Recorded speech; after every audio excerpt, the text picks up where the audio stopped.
Beast Machines episode reviews continue now with episode 16, Prometheus Unbound. So, where we left off with the last episode, we had a dragon stomping around Cybertron who turned out to also be a apparent maximal survivor of the Viacon apocalypse named Noble. Except it seems that he is entirely organic, which of course is going to make Primal interested in how something completely organic has survived on Cybertron. But then, yeah. So before that episode was done, it was already very obvious what they were going to do with the character. Aside from being voiced by David Kaye and sounding very much like Megatron, they already did a few notes at the end of that episode that already looked sinister. And then even then you might just go like, okay, I might just be reading into that wrong. Maybe they just reused a voice actor. That's all. That's common. Scott's 2 characters in this show, technically 3. So not too surprising, right? So the first shot of this episode is the Grand Mall, Megatron's big floating head, and they transition that into Noble's head overlaid on top of it. So any kind of hope that this would lead to some kind of great mystery story about who Noble actually is immediately thrown out the window because the writers went so heavy-handed with the hinting. There is literally no other possibility besides assuming that Noble is actually Megatron. Okay, so yeah, so apparently for the few nights that Noble has been with the I almost said Autobots, with the Maximals, he's been trying to break into Megatron's citadel. Again, do you need any proof? And every time he gets caught and calmed down, he states, "Oh, did I do it again?" Like it's just like some instinctive thing. Instead, when it really does feel like, "Oh, I got caught with my hand in the cookie jar. Time to deny it." And none of this tips off the Maximals at all. None of this clues them in. So Nightscream is bonded with Noble pretty hard here, mostly because he believes him to be another survivor of the Viacon apocalypse. So they thought they have some kind of camaraderie here, and Noble is trying really hard to endear himself to Nightscream. So yeah, we'll find out later that's just to gain his trust because he's the most naive one on the team. You know, Megatron is going to prey on something like that, so not a surprise. So they do access the Citadel. They do, in this episode is the one where they finally decide it's time to start finding the sparks. Now, this is kind of the first time they've decided that this is the course of action, even though they've known that the sparks have most likely survived since they found out that Tankor was Rhinox, or even since they suspected that those sparks were from people they knew. That alone would indicate that Megatron is preserving the sparks for himself, right? Like that seems obvious to me. So now is when they decide, okay, we need to actually find these things. So, of course, they go straight to the Citadel's where they go. And that means Noble has an easy access to just run straight in. Now, instead of doing what would have been the smarter play, the more Megatron-like play of playing it cool, taking their time, and just very kind of gradually letting the Maximals basically lead him straight to the center of the Citadel.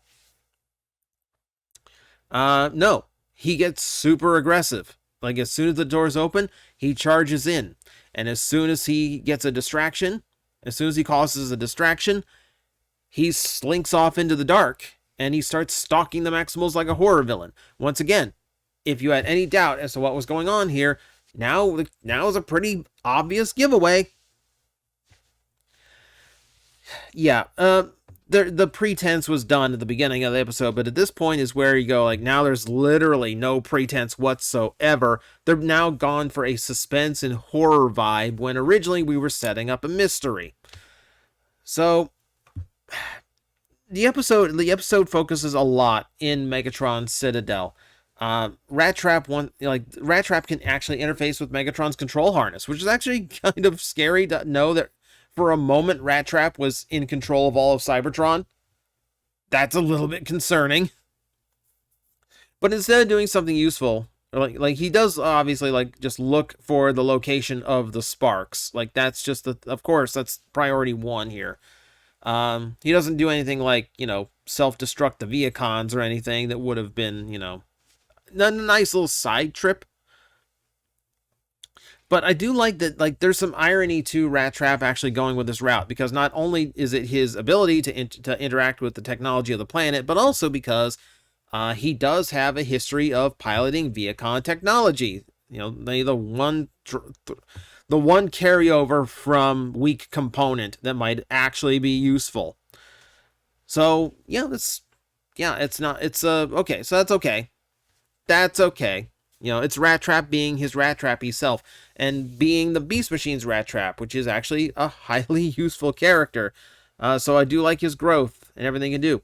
At some point in all this, Primal does mention that time is a luxury we do not have, and I don't understand this logic because to him, at this moment, there's really no threats in the Citadel. There is no timer going off. There is no rush to do anything. Their enemies on the planet at this moment consist entirely of 2 Viacons with all the credibility of Bulk and Skull.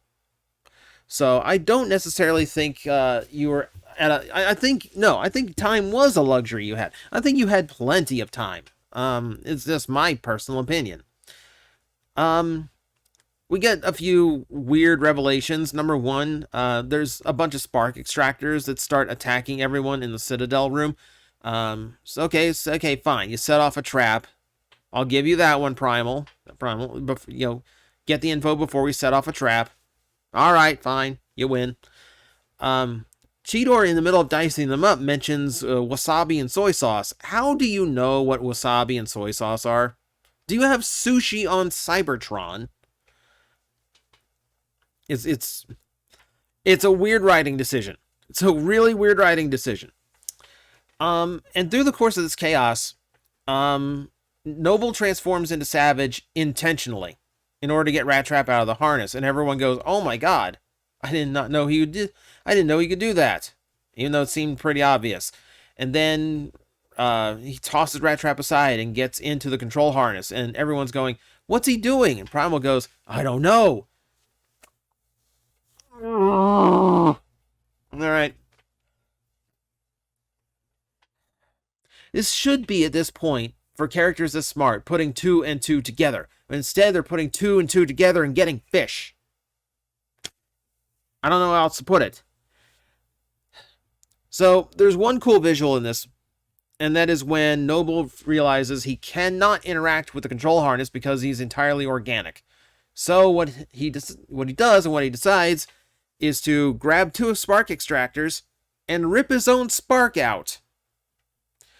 So, number one, they weren't aware that a purely organic creature on Cybertron could contain a spark. And then number two, we didn't know that spark could also interact with the control harness directly as if it was a machine itself. Also, Megatron Spark is red now for some reason, even though it really shouldn't have changed. It's also like doing this really weird energy effect thing. It really makes no sense whatsoever. The maximal sparks are different colors now, and that makes sense because they were, mutated into the transorganic bodies. But really, like, the explanation we have here is that Megatron's noble body is really just his leftover DNA, after he finally managed to split his DNA from his mechanical. So, what? Number one, how did Wolf DNA get in there? Did Megatron try injecting like part of Silverbolt's DNA into him at some point just to see if it maybe like one organic will cancel out the other organic? Two, how does an organic creature carry a spark? And for that matter, and now how does he control an organic creature as a spark when it's supposed to be completely electronic? How does the spark float around? How does the spark survive outside of a mechanical structure? Spark chambers aren't just that thing to like keep the spark where it is. it's supposed to protect the spark because the spark is actually a very fragile, delicate thing, and that it, and it cannot exist outside of a spark chamber. We learned that in Beast Wars Season 3, Episode 1. You can't just take a spark out and set it on a shelf and just leave it for a while. At the very least, when the spark, very least when sparks were seen in this series for the first time, they were released in storage canisters that maybe were keeping them alive. And then it floats around freely. It just freely floats around and does whatever it wants. I hate this. I hate how sparks are handled in this series, where they're literally just making it up on the spot as they go. The only spark that could ever fly around and exist outside of its body was Starscream, and that's because this spark was immortal. It could survive outside of a body because it literally could not be extinguished. That's the point. Doesn't mean every single spark can do that. All they knew was that sparks can fly around freely. No, they can't. No, they can't. So, Megatron gets into his control harness. It lets him broadcast himself into the Grand Mall. So, the thing from Season 1 that was suggested to Megatron that he do, just like move your spark to another body, which in this show takes literal seconds to do, he now freely gloats that he finally managed to separate the organic from the machine. But literally all you did was what the diagnostic drone suggests you do, like, what was it? Like, at least like 8 episodes ago or something? Like, it's been a while. You tell me that... okay. This is really dumb. This is really dumb writing. Point being, when he takes control of the Grand Mall, all the Viacons come back online. He takes control of the planet again. So apparently the Grand Mall's got great Wi-Fi. It doesn't need to be hardwired into the planet anymore. And then we get stock footage. We just get we get literal stock footage. It literally just ripping footage from previous episodes to have a Viacon fight. And then it ends the exact same way as always. Viacons suddenly attack the Maximals. The Maximals run. They escape underground. Oh, same thing. When I first read through this episode again, I was thinking okay, this is pretty badly written, and there's a lot of missed opportunity for really good storytelling here, and that they just kind of threw to the side. There's a lot of story convenience to this episode as well. In my head, I was going but maybe this is still passable. Maybe this is still mid tier on my rating scale. No. The writing fallacies and just the missed opportunities in this brings it down to a terrible. This brings it down to a terrible. There's one step above terrible. The step above terrible is skippable, which is not a great descriptor for Beast Machines, because every episode is plot heavy. You really can't skip any episode. It's just an explanation of you're not, the episode is forgettable. The episode is just a non-factor in your enjoyment of the series, So I don't know what to name the scale of bad, because I gotta follow my little my naming convention with it. But yeah, it's somewhere between skippable and terrible quality. The writing is bad. The use of Noble was a complete waste and threw away a lot of good potential. The Maximals were written to be mean-spirited again. We got dumped right into a identical fight scene, literally, from ones we'd seen before. And we're and everything we did was undone. We're right back to the status quo of Maximals running away from hordes and hordes of Viacons. So yeah, everything we've done in the last few episodes, no, reset. It's a bad episode. It's a badly written episode. So there you go. That is Prometheus Unbound. Stay tuned. We get Flyboy back in the next episode. So we're going to lose Jetstorm, and we're going to gain a Silverbolt. So tune in tomorrow to find out if that was a good trade out or not. Yeah, I guess I'll give Bardic to Pain. Pain, my #1 good best friend. You got this. You're just basically like Caboose at this point. Just Not like- in church. Oh god. That's all right. Let's keep this pain train going. The caboose is here. Son of a bitch. No. And yeah, This you get makes me Bardic. Tucker. I'm quitting. Joust, take 2 psychic damage.